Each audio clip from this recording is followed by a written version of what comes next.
তেতিয়া গাঁৱৰ মহিলাক এই ৰাম ঠগন দিয়াৰ কাৰণে আজি চৰকাৰক জবাবদিহি কোনে কৰিব? আজি মহিলা গাঁৱৰ যিসকল মহিলাই মাইক্ৰ' ফাইনেন্সৰ লোন লৈ আছে তেওঁলোকে ইমান কথা বুজি নাপায় NPA কি বা ৰিজাৰ্ভ বেংকৰ গাইডলাইন কি বা লোন নিদিলে মানে এই পইচাবিলাক ক'ৰ পৰা কালেকশ্যন হ'ব এই কথাবিলাক গাঁৱৰ মহিলাই উত্তৰ প্ৰদেশ গুজৰাটৰ ঠিকাদাৰসকলক কাম দি পেলাই ওপৰতে তেওঁলোকে কমিশ্যন ৰাজৰ ব্যৱস্থা কৰি আমাৰ গোটেই কথাবিলাক থলুৱা মানুহবিলাকক তেওঁলোকে ঘৰত কৰোণা বুলি সোমোৱাই ৰাখি পেলাই লুণ্ঠন কৰাৰ যি মানে কথাত ব্যৰ্তি হৈছে এই কথাবিলাক চিন্তা কৰিব।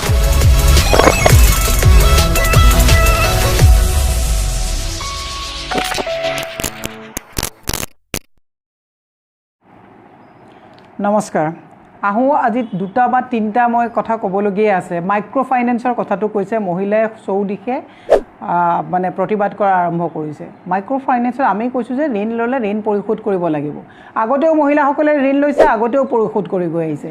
কিন্তু এজন দায়িত্বসম্পন্ন মন্ত্ৰীয়ে যেতিয়া প্ৰতিশ্ৰুতি দিব যে আপোনালোকে আমাক ভোট দিয়ক আমি ঋণ মাফ কৰিম, মানুহে মানি লোৱাটো মানে এটা সহজ সৰল প্ৰবৃত্তি। কাৰণ সেইসকল মহিলা গাঁৱৰ যিসকল মহিলাই মাইক্ৰ' ফাইনেন্সৰ লোন লৈ আছে তেওঁলোকে ইমান কথা বুজি নাপায় NPA কি বা ৰিজাৰ্ভ বেংকৰ গাইডলাইন কি বা লোন নিদিলে মানে এই পইচাবিলাক ক'ৰ পৰা কালেকশ্যন হ'ব এই কথাবিলাক গাঁৱৰ মহিলাই বুজি নাপায়। তেতিয়া গাঁৱৰ মহিলাক এই ৰাম ঠগন দিয়াৰ কাৰণে আজি চৰকাৰক জবাবদিহি কোনে কৰিব? আজি যে মহিলাসকলকে অপমান কৰা হ'ল এইটোলৈ জবাবদিহি কোনে কৰিব? আমি কোৱা নাই যে মাইক্ৰ' ফাইনেন্সৰ লোন ৱেইভ কৰক, লোন ল'লে দিব লাগিব, আমাৰে পইচা পাতিৰে লোনবিলাকত পইচা পাতি দিয়া হয়। কিন্তু আজি কিয় এই ৰামঠগন দিলে এই কথাটো কিন্তু বৃহৎ প্ৰশ্নবোধক। এইটোৰ কাৰণে মাননীয় বৰ্তমানৰ মুখ্যমন্ত্ৰীজনক জবাবদিহি কৰা হ'বনে? দ্বিতীয় কথাটো হৈছে তেওঁলোকে কৈছিলে 30 ইউনিটকৈ বিজুলী তেওঁলোকে ফ্ৰী দিব। কিন্তু যোৱাকালি মাননীয় মুখ্যমন্ত্ৰীজনৰ কথাৰ পৰা আমি গম পালোঁ 30 ইউনিটকৈ বিজুলী ফ্ৰী দিয়াৰ কথাটো পিছৰে কথা, এতিয়া বিজুলীৰ মানে মাচুল বৃদ্ধি কৰিব। তেওঁ কৈছে যোৱা সময়খিনিত 300 কোটি টকাকৈ মাহে বিদ্যুৎ মাচুল তেওঁলোকৰ লোকচান হৈছে। তাৰমানে যোৱা চৰকাৰখন যে দুৰ্নীতিত হাবুডাবু খাই আছিলে এই কথাবিলাক কিন্তু তেওঁ উদঙাই দিলে। তৃতীয় মই কথাটো কৈছোঁ, তেওঁলোকে কৈছিলে নিৰ্বাচনৰ সময়ত কৈছিলে 830 টকীয়া যিটো অৰুণোদয় আঁচনি 3500 টকাকৈ দিয়া হ'ব। এই কথাবিলাক এটা ইমান টলেষ্ট কমিটমেণ্ট, ইমান ফলছ কমিটমেণ্ট দি পেলাই মই কোৱা নাই এইটো কথা, কিন্তু তেওঁলোকে কোৱা কথাবিলাক কৈছোঁ। আৰু আজি তেওঁলোকে উল্টা বাগৰ মাৰিলে হ'বনে? এই কথাবিলাকক জবাবদিহি কৰিব লাগিব। মই অসমৰ ৰাইজক বিনম্ৰভাৱে হাতযোৰ কৰি অনুৰোধ কৰিছোঁ আপোনালোকক ৰাজনৈতিকভাৱে সজাগ হওক। আমিও ক'ৰবাত ব্যৰ্থ হৈছোঁ যে আমি পলিটিকেলি বা ৰাজনৈতিকভাৱে ৰাইজসকলক সজাগতা অনাত আমি ব্যৰ্থ হৈছোঁ, বিৰোধীও ব্যৰ্থ হৈছোঁ। কাৰণ আমি সজাগ কৰিব পৰা নাই। নিৰ্বাচনৰ এই 15টা দিনত তেওঁলোকে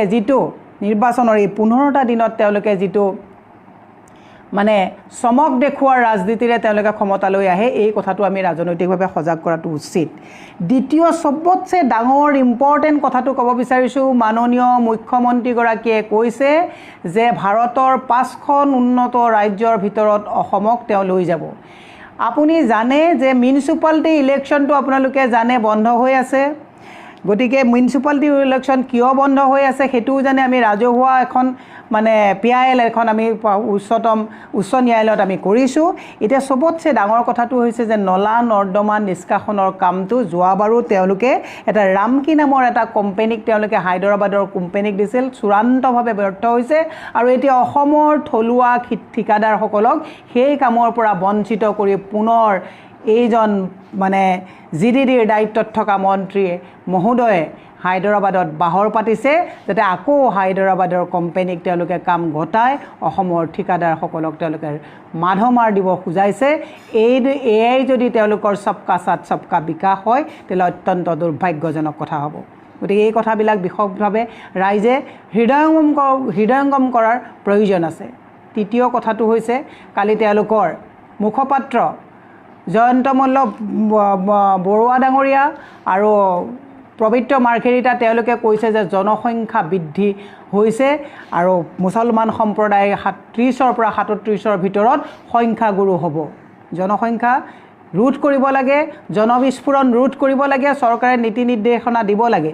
কিন্তু কেৱল পেপাৰত কৈ থাকিলেই, কেৱল তেওঁলোকে বিধানসভাত ক'লেই জনসংখ্যা নিৰ্মূল হ'ব নেকি তাৰ কাৰণে চৰকাৰে কি কৰিছে এই কথাবিলাকো ক'ব লাগিব গতিকে শিক্ষাৰ পোহৰতে সেই অঞ্চলবিলাকত পৰিছে নেকি গতিকে আমি আগৰ পৰাই কৈছোঁ যে জনসংখ্যা যিটো বৃদ্ধি হৈছে তাক ৰোধ কৰিব লাগে কিন্তু চৰকাৰে কেৱল প্ৰেছ মিট কৰি জনসংখ্যা ৰোধ কৰাৰ কথা কোৱাৰ পৰিৱৰ্তে চৰকাৰে কিমানখন মানে ইণ্টেৰিয়ৰ প্লেছত গৈ পেলাই তেওঁলোকে জনসজাগতাৰ মানে সজাগতা অভিযান তেওঁলোকে কৰিছে যে জনসংখ্যা ৰোধ কৰাৰ ক্ষেত্ৰত তেওঁলোকে কিমানজন মুছলমান সম্প্ৰদায়ৰ বিধায়কক দায়িত্ব দিছে যে আপোনালোকে গলিয়ে গলিয়ে গৈ আপোনালোকে চৰে চাপৰিয়ে গৈ পেলাই জনসংখ্যা নিৰ্মূল কৰাৰ কাৰণে বিস্ফোৰণ ৰোধ কৰাৰ কাৰণে আপোনালোকে দায়িত্ব লওক বুলি চৰকাৰে কৈছেনে চৰকাৰৰ আন্তৰিকতা নাই কেৱল মাত্ৰ শিৰোনাম দখল কৰি তেওঁলোকে গোটেই কথাবিলাক একখৰীয়া কৰি এতিয়া আমাক এইবোৰ কথাত তেওঁলোকে মানে ৰাখি থৈ পেলাই তেওঁলোকে এতিয়া হায়দৰাবাদ